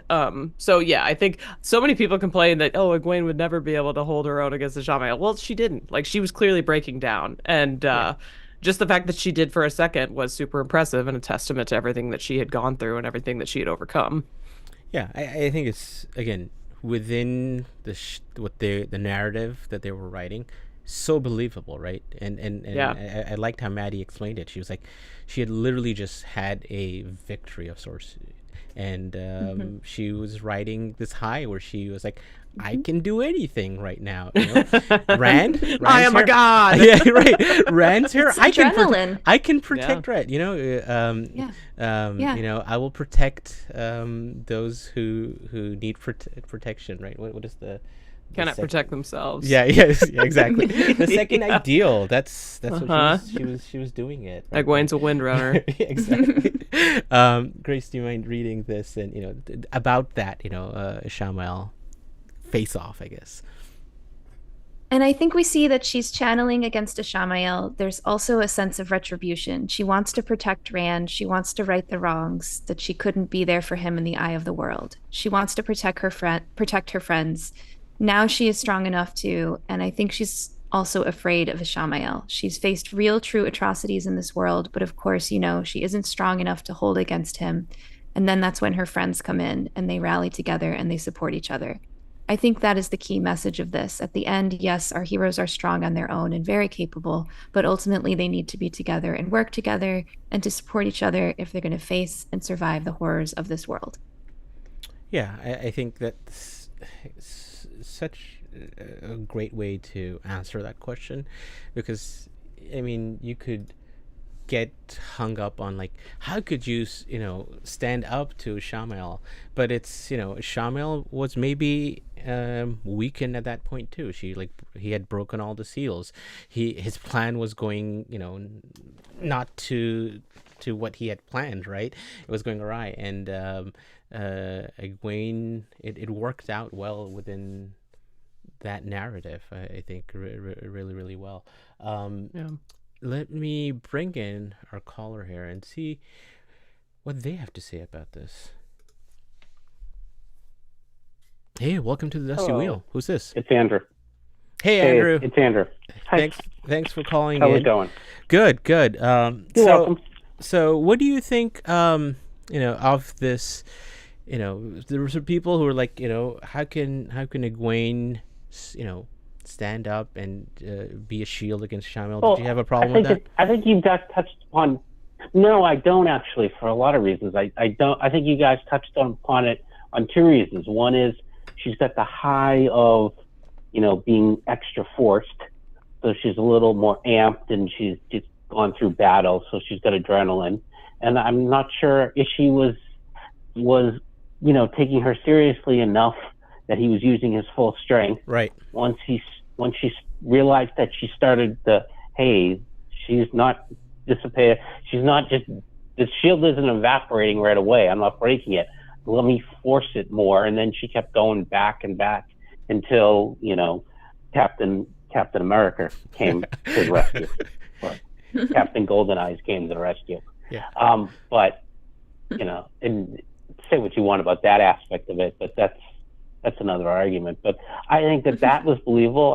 And I like the fact that they had her killed, because I think killing Renna, I think it advances her growth faster in the story. She's still in the book sort of that naive, innocent person. I don't think she becomes Machiavellian until her time in the Waste. She realized what's going on, plus her conversations with Moiraine after they find out Swan's deposed, and then she starts realizing that I have to be, this is the real world. I have to be fierce, and I have to project myself as a, strong. And then she is able to do that. She, and goes on to become Marlon Seed and plays the games of politics. So I think it's advancing her character quicker in the show. So I have no problem with that. Yeah. My question, and the reason I wanted to call is I wanted to get your guys' opinion as to how are they going to pivot Egwene's storyline to get her to go to the Waste. She sort of had a reason in the books because she thought she was doing dreaming, and it made sense for her. Oh, I've seen an Aiel. I talked to the Aiel and Ames in the dream. Now I'm going to go there to try to to see instead. And now I have an opportunity with Rand, and I'll go there with them. All right. How do they do that in the book? In the show. All right. Before I volunteer someone to answer, and I'll hang up. I'll hang up and listen to you guys. All right. All right. Thanks, Andrew. Thanks for calling. All right. Yep. Have a good night. All right. Bye. Thanks. All right. Who wants to tackle it? I have some thoughts. I thought of something earlier today that I hadn't thought of before, which was Egwene has a few times mentioned how invested she is in protecting like Rand and how embarrassed that she was that she couldn't help him at the Eye of the World. And so I think one good motivation for her, and whether she deceives the White Tower in some way or sees them as less important now after having gone through what she went through, I think that she might just decide to stick with Rand in order to try to help and protect him. That could be a big motivator. Granted, I would love like dream walking training, and maybe in the context of her going to the waste with him, that comes out that she can do that. I do think we got some hints that she could do that in season 2, you know, whenever she was in the dream with Rand and like saw him and all of that stuff. I just, she hasn't like interacted with any wise ones yet or anything like that. So either the wise one interaction happens in like episode 1, or she decides that she needs to stick with Rand and protect him, and, you know, White Tower be damned because they didn't help her anyways, basically. It could go either way or both ways. Yeah. I'm going to actually put full book spoilers because I think we can... There's certain things that I might come up now as we talk about future things. And it's, you know, getting towards the end of our show. Grace, do you have any other thoughts? I think the easiest way, I think the simplest way is like, you know, the wise one's just, you know, Amis is in her dreams and it's like, you need to come to us, child, or whatever, you know, and that's it. That's easy. Yeah. You know, like I did think, and I feel like I should ask people this and have you answer this too. So, did you like the change that Egwene kills Renna? Again, about 2/3 of the people voting here said yes, and a third said no. Which again, I understand, you know, because it is a significant change that can have repercussions, but I think can be explained. With the character they're definitely showing. I think could you maybe have Egwene go into the Twisted Redstone Doorframe and she gets to go to Ruidian, not son of battle, but you know, I don't know, daughter of Eldrine. Daughter of Eldrine. Yeah, there you go. Yeah, because I mean, the few leaks we've had is maybe Matt is not going to the Aiel Waste, right? So we can't have. Right, it's looking like Tanchico for him. Yeah, exactly. Right? Yeah. So again, we don't know this, but one of my favorite, you know, people ask about your favorite quotes. Is one of my favorites is always the "Go to Ruidian, son of battle," and "Go to Ruidian, gambler." Like that is just a really just again, it has no real meaning to you at that point when you're like, what is this even? And can we just have Egwene be told to go because of what do you think, Grace? I don't like the idea of her going through the redstone doorways. No, I think your and Kritter's ideas, or a combination of both, make the most sense. You know, whether it's she dreams something, meets Amis, and or wants to go with Rand to protect him. That seems the easiest way to do it. How will Egwene get to the Aiel Waste? All right. Okay. So we had to protect Rand, because clearly she's good at it, right? She did it. To the wise ones come calling, right? And or she just like meets them in the dream. Right. Yeah. I guess. Right. I don't know if I could in her dream. Yep. I'm gonna put in my the Ailfin told her. Okay. Twisted Stone Doorframe. Love it. Go to Ruidian. All right. What else? Did we have a fourth? Did we have a fourth there, or was that? Part of me, there's like a, like maybe using, I don't know, Moraine, like following Moraine for some reason. Okay. Like that was the only other thing. So like she's still under the tutelage of the tower, but instead like that's kind of a combo, because it would be a good excuse to go somewhere she wanted to go. So I don't know if that's like a good standalone reason. Yeah. Yeah, I think that Moraine Maybe Moraine goes through the door frame and tells her she needs to go. So Egwene doesn't get to go, but the Eelfinn are like, you need this girl to come with you. Yeah. Don't tell me why. Like, I'm not going to tell you why. She is enticed by Moraine.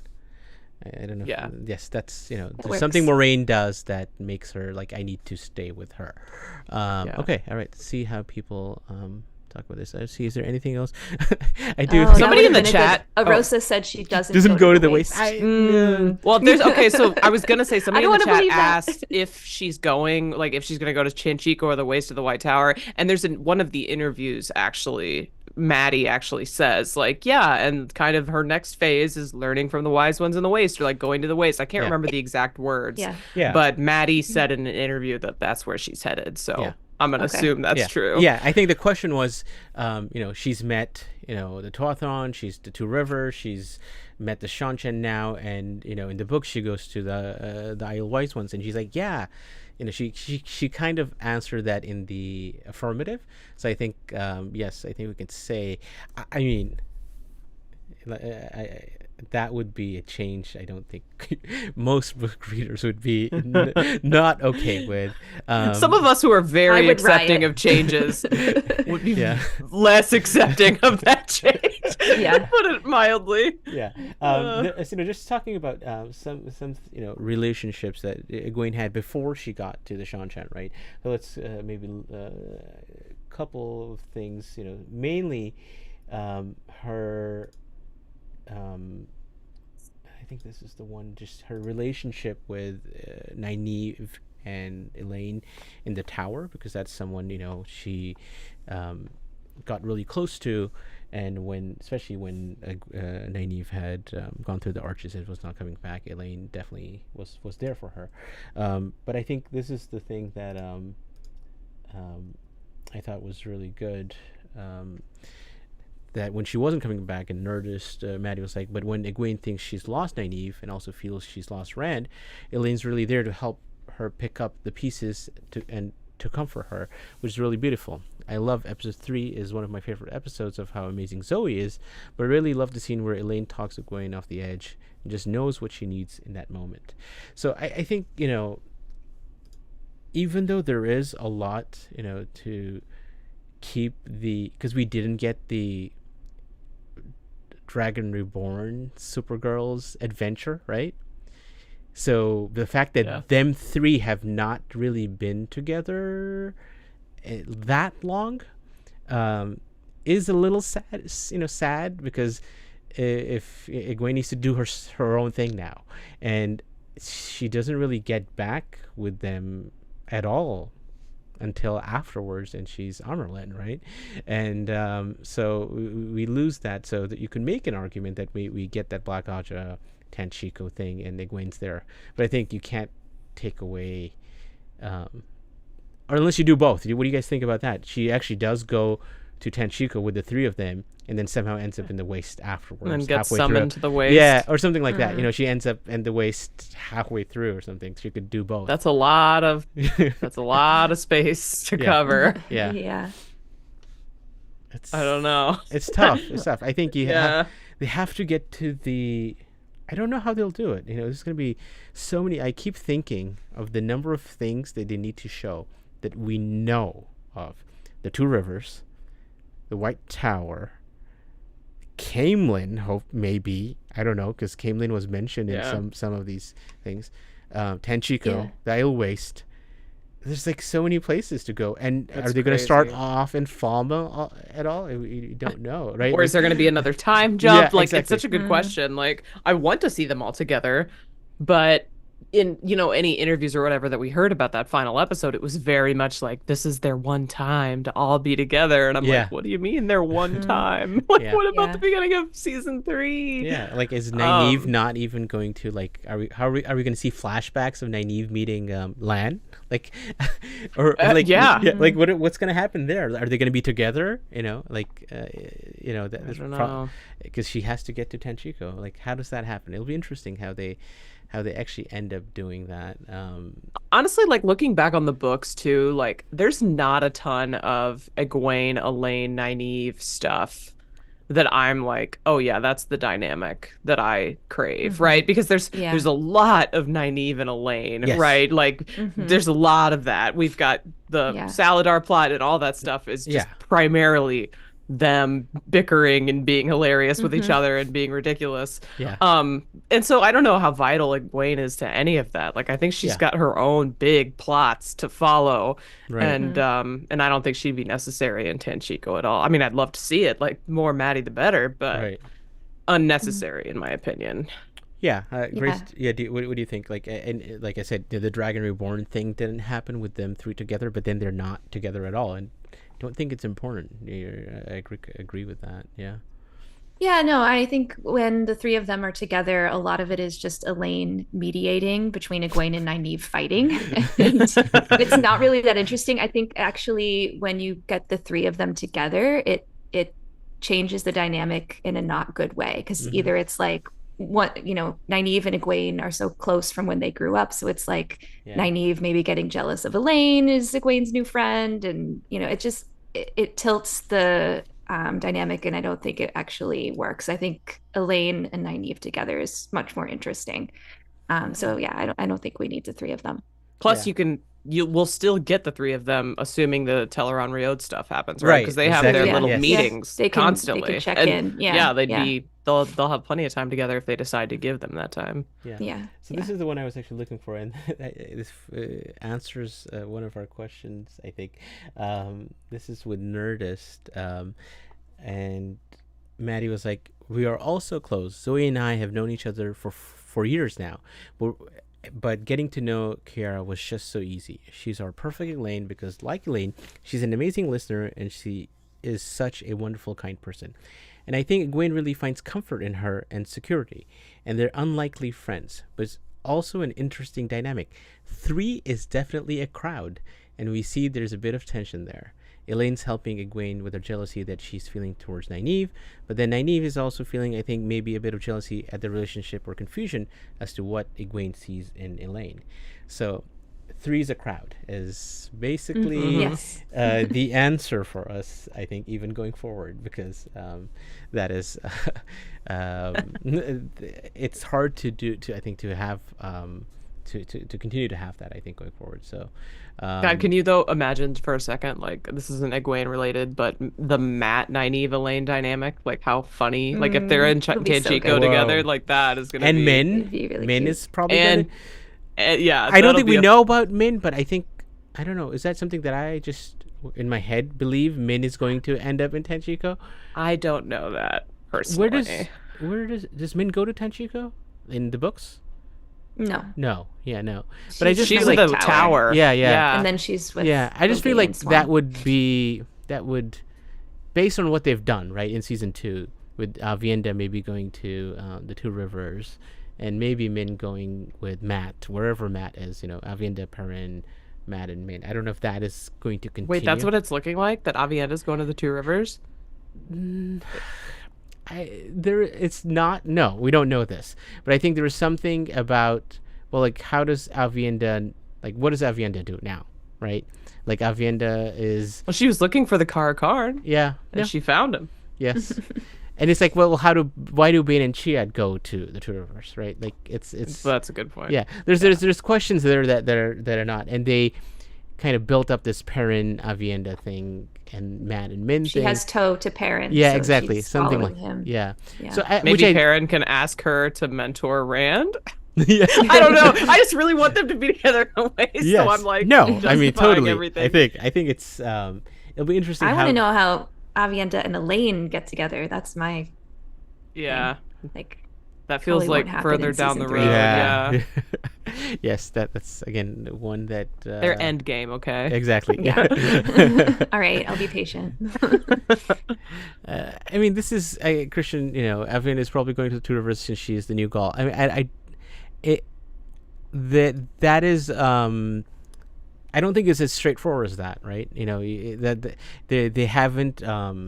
They've used elements of Gaul, but I don't think it would be. They could still continue to do that, but I don't think that is the reason that they have to do that, because they can come up with reasons to give Avienda, that she needs to go see the wise Wise ones. one training. Yeah, exactly. Yeah. Like that's like the easiest one, right? Like That's she's the running easiest away. thing. Yeah, she's running Yeah. away. She has to come back. I mean, that's what happens in the books, right? I like this. I think this is the last one I have.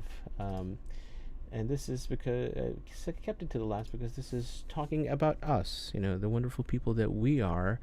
And Grace, do you mind reading this? The support that I've seen online and people's praise has just been really, really wonderful.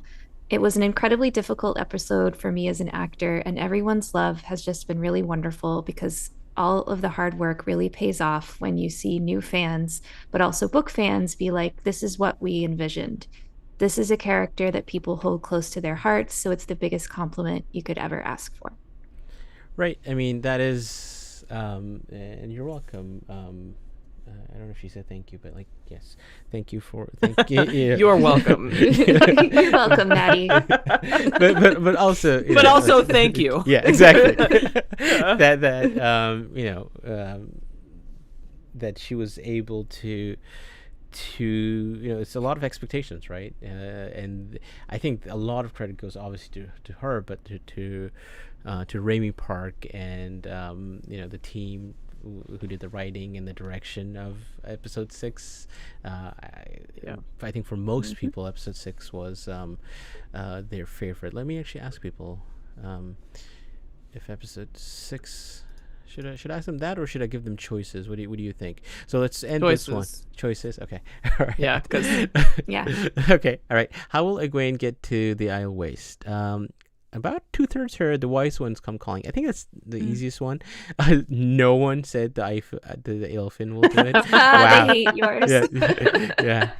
I think there's a lot of non-believers in the Aelfin, I think that's in the show. Yes, I think that's Which I would love to see them, but we'll see. Yeah, it'll be. it would be. I'm gonna hold out until I Same. Me too. I'll hold out until the end. Towers of Midnight, baby. Series, That's series the finale. 10th book or the And I'll 11th be book or whatever. We got time. I'll be series finale, post credits is the Alphine. That'll be me. That would be me. They're gonna show up at the very end. I love that. That's again. What was I going to? Is episode 6 Yes. your favorite? Yeah. So you can ask, which episode is your favorite from season 2? All right. Okay. 6 is. I'm gonna put it up there. Is 6 either of yours favorite? Yes, 6 is my All favorite. right. So that's your choice. Kritter, what do you have?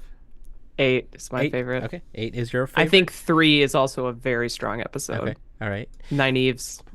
Yes. Yeah. So 3, 5 is my favorite, so I'm gonna put that in there. Oh, right? perfect. Okay. Great. Oh, yeah, that one felt the most Wheel of Time. Yeah, 5 Yeah, was so really I good. get that. 5 I was the one where I watched it all and I was like, this show is the best. Yeah. I was just like, Yeah. I was like, this is just it gave me everything that I wanted. Give me great Yeah. action and everything. And 6, when I saw 6, I was like, this is actual good TV. Right? 6 is right up there with 8 Yeah, for me. yeah, It is yeah, so yeah. close. But man, 8 just gave me, for me, literally everything. Entertainment wise, 8 is 10 out of 10. I can Yeah. see why the crowd here and book readers can see 8 and be like, no, I can see that happened to them, and it didn't happen to me because I was Me either. in the entertainment and feeling all of it, and but I can see why people can get hung up because there's too many things happening, which is okay. Yeah. All right, so There's a lot of stuff happening. 5 and 8. I don't think I see anyone say what about anyone saying anything else. So I think let's pull that. Yeah, I think 3, 5, 6, and 8 is good. Yeah. Really strong episodes. Yes. I do want to say, somebody in the chat actually has a really good so Avienda gets called to the waste by the wise ones, so she asks Bain Chiad to go to watch Perrin. That's Yeah, that's decent. Yeah. I Let's like pass that. pass Good point. on the toe. You're a Yeah, or I have an obligation to you, so because I can't fulfill it, I'm gonna do my best and send my Yeah. besties. Mm-hmm. Yeah. I think Thomas Beach. I think you have a point. Where they can do they can figure out a way that this works, right? Where it's Yeah, Perrin, they could. I give you 2 maidens instead of 1, you know. Right. Surely that's like, come on. So let's see. People are saying Christian loved 3. That's Christian's favorite episode. Rain is saying 5 and 8. Yep, totally. Elf Witch is like, crystal columns are going to be hard enough to show in the show, let alone the fins. Although some of Rosamund's interviews made it sound like the crystal columns are going to be lit, but we'll see. Yeah. Twatcast is here. The fins would be hardship for them to get into. That's fine. I still think it's weird in the books. Yeah. So it can be weird in the show. Exactly. Like Let's be weird. I think it it takes you to a level like that I think TV shows like it elevates it. It's like you're like, what is this? What is happening? Yeah, exactly. Like there's that fantasy. scene where Daenerys goes fantasy. into in Game of Thrones, Daenerys goes into the tower or whatever. Oh, like, that the magician guys, and you're like, what is happening here, right? Yes, but it doesn't matter. Yeah, it's still exactly. fun. I think there are, again, sci-fi elements, right, to this, and aliens, and yes, that is we see that here. So okay, Steven, no love for 4. Oh wait, this isn't the Lanfear show. It's titled Daughter of the Night. I personally think episode 5 is the Lanfear. It's the Lanfear episode. 4 is the Moraine show. Yes, she dies. She gets killed.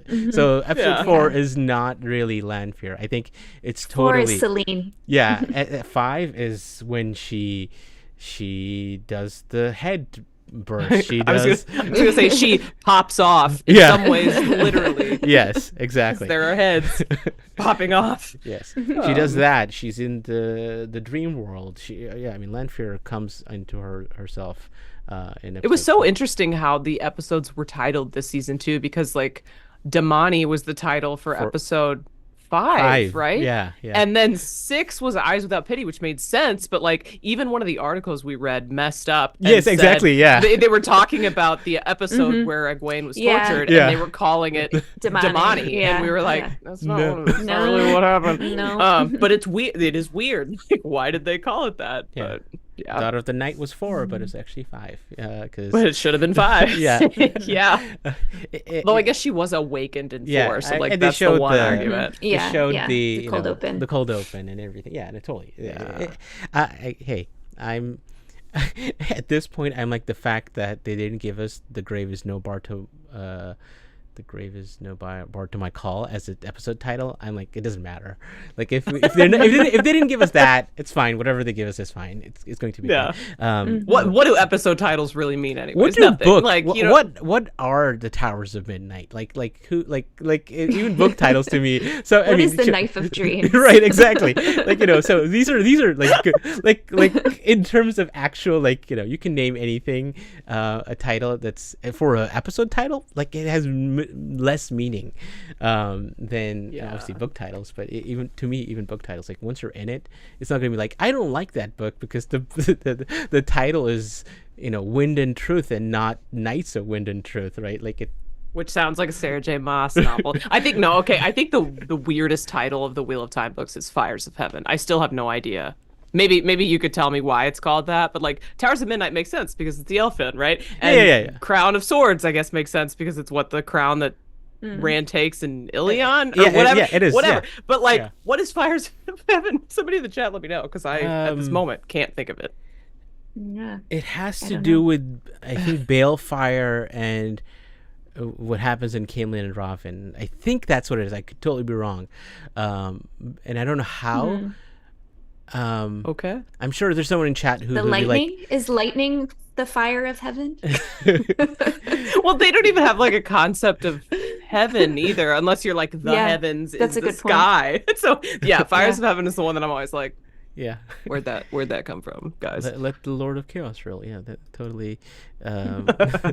That's the one that's easiest. And when Robert Jordan is like, I'm gonna take away the from the titles and just use Lord of Chaos. Andrew Lawson, Samuel using no, that's later. right? Totally later, not book 6. I always thought Fires of Heaven referred to Balefire too. Yeah, I don't know. I'm gonna find this now. I'll have to like look this up because I feel like I did look this up once and there was something to it, and it's bothering me that I don't remember. Unless I just now got to the point where I was like, I've never really thought about it, and now I'm like, how have I not thought of it? Well, also because again, it goes back to the point I was trying to make. Like, it doesn't really matter. It really doesn't matter. Yeah. I mean, Crossroads of Twilight is one of my favorite book titles. Not my favorite book at all. Yeah. Stephen Cassidy, Fires of Heaven must refer to a cutscene. Like, that's what happened. They cut Jordan cut that scene, so that's well, why not name the book after it then? Just to like remember it. To remember it by. That's exactly what happened. All right, okay, so you're coming to the end of our show. Thank you both for being here. Let me start our giveaway tonight. I think I have sent all the mugs that I needed to send up till now. So if you haven't received it, it's on the way. And if you still haven't received it in like a couple of weeks, let me know. And in the next few months, when the next batch goes out, you will get your mug. So I just started the giveaway. You should see it in chat. It's !point raffle to enter for a chance to win a Dusty Wool mug that I will send to you. All right, let's staying on this glittering sea beam. I always thought Knife of Dream was using people's hope against them. Yeah. No, wasn't the Knife of Dreams something that they used in relation to the Dream Spike, or it was the Dream Spike? I don't think it was an actual thing. I thought Dream Spike was a Brandon thing. Yeah, I didn't think it was an actual. I think it was just like dreams can be like you can kill with dreams. So it was a Knife of Dream. Like that's how I thought of it. Oh, I always connected it with the Dream Spike. I think just in my brain, whether that was accurate or not. Maybe, yeah.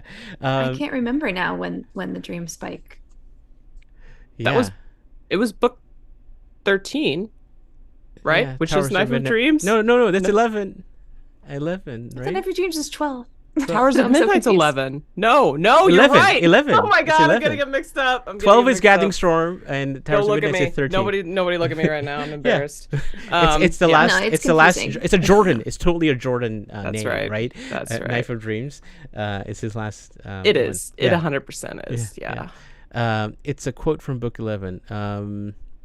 I mean, someone is saying there's a lot a of them prophecy. are like from a prophecy. Yeah, the little thing at the beginning, or whatever. Yeah, exactly. And I think it's referring to just how dreams can be a dangerous place. I think that's probably what it is. The path of daggers, right? Like that's clearly the same.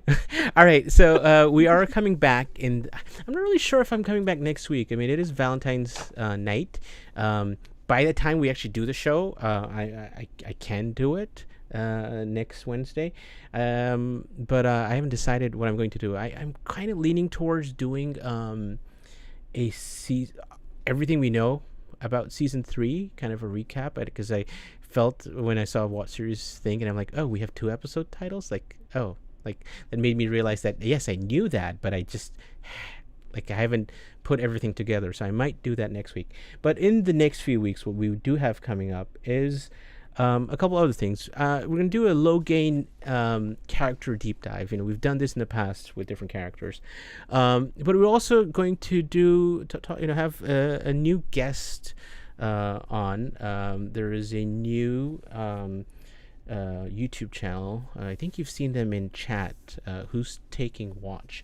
A group of people who are doing Wheel of Time D&D. That I'm going to have one of their members on that low gain deep dive, because their D&D campaign is somewhat related to low gain. So we'll tune in to that. That'll be a couple of weeks from now, and we'll dig into Logain and also talk to them and other guests about D&D in general and something that I know nothing about. Yes, there they are. Yes, and I don't know when I'm doing this, but I mean the Matt show is still pending. Donald did a lot of interviews, did really good interviews, and we have to dig into how we are and where we are with Matt, and where we're going to go with him, because it's going to be a lot of fun. Seeing Donald be now that he remembers how he's going to play out Matt Cawthon, so that'll be fun. So yeah, tune in. Maybe next week. I don't know about that yet, but a couple weeks from now, diving into Logain and talking to some people from Who's Taking Watch, and then Matt probably the week after that is what I'm thinking, but I haven't nailed that one down. Kritter, you do somewhat some things. I mean, the number of things you do, right? One of which is the Knights Who. I always get the Knights Who Say Chill, or the Knights Who Say Chill. Yeah, exactly. Yeah. And you did you have a show last night or a couple nights ago? We had a show on Monday. Yeah. We had another. So how is this the same campaign? I don't know anything. This is what I know about. D&D is long. It's fun. It's fun to watch. Mm-hmm. Is this the same campaign going on? It is, yeah. So we did a one shot, but it took us 4 different live streams to do, and that was like a year ago or something. And we had so much fun that we decided to carry on the campaign. And so now, once a month, we get together on the Wheel and Chill show and do a live stream of our campaign. Okay. And we're DM'd by Random Gnomon, who's amazing, and several of the Wheel and Chill hosts, or all the Wheel and Chill hosts do it, and then we have a couple of our besties playing with us too, and it's just a regular D&D 5e game. It's not Wheel of Time related or anything, though my name is Safandria, and if you're a Cosmere fan, you might semi-recognize that name. But yeah, it's a good time. Grace, do you recognize that? No. No? Okay, all right. Sorry. You've read it. Let me just put it that way. So Grace recently finished Mistborn Era 1. Nice. Yeah. And it was not too happy with that. No, I wanted to throw it across the room, but that's for another time. Okay. So not in like a good way, not in like a way that it made you emotional and you wanted to throw it. It was like not a displeased with the book way. Both. Okay, sure. I know a lot of like Cosmere fans who didn't like Mistborn, so no shame. Yeah, I mean, I liked it. I liked the series. I just had a few major issues with the ending. So. Yeah. Okay. Yeah, the ending stuff happens at the end, right? It's a Sander Lange. It'll get you sometimes. It's one of the first. It's probably one of the first biggest Sander Lanches that came out, and I think he's gotten better with time. All right, let me end our giveaway here, and we'll close entries and see who our winner is. All right. All right, I see Audrey. I'm going to say Hager. Sorry if I'm saying that wrong. Congratulations. You have won a Dusty Wheel mug. Reach out to me on Twitter or on Discord, and we'll get that to you. So let's see if you're in chat there, but hopefully you are, and know how to get in touch with us. So thank you both for talking Egwene. I think a few people have said this was the Egwene and Nynaeve season, and I was like, I think there's a lot more from both of them to come, especially Egwene. With the Aiel Waste, with Saladar, and so many things. So it's something I'm looking forward to. Maddie getting into. So thanks for digging into both of your favorite character with me tonight. Yeah, my pleasure. Truly, could not have picked a better topic. Yeah, to talk about. Honestly, I was like, I mean, what did Maddie say on your picture that you have pinned on your profile? She said something like you're Egwene or something like that. She did, yeah, which is so wild, but she did indeed say that. Yeah. Let me actually. Yeah. I have 17 Twitter profiles, so I have to find the right one. Obviously. Wow, 17. Wow. Not 17. I have 3 active, but still, like, it's a lot. She said, was so great to finally meet you. You're the OG Egwene. And then she did an egg emoji and a white heart emoji. So yeah, she's basically the best. Like, yeah, no, I love her. I think when I always think back to the strike and the things that we would have had if the actors would have been able to be around when the show came out, it's always sad. But we do have moments like that when the first premiere happened, and that's again a great memories. All right, thank you both for being here. Like I said, we might be back next year, but definitely back in a couple of weeks, talking with Who's Taking Watch people, and D&D and Logain and Matt in the near future. But as we see around here, good evening from the Dusty Wheel, and smash the black.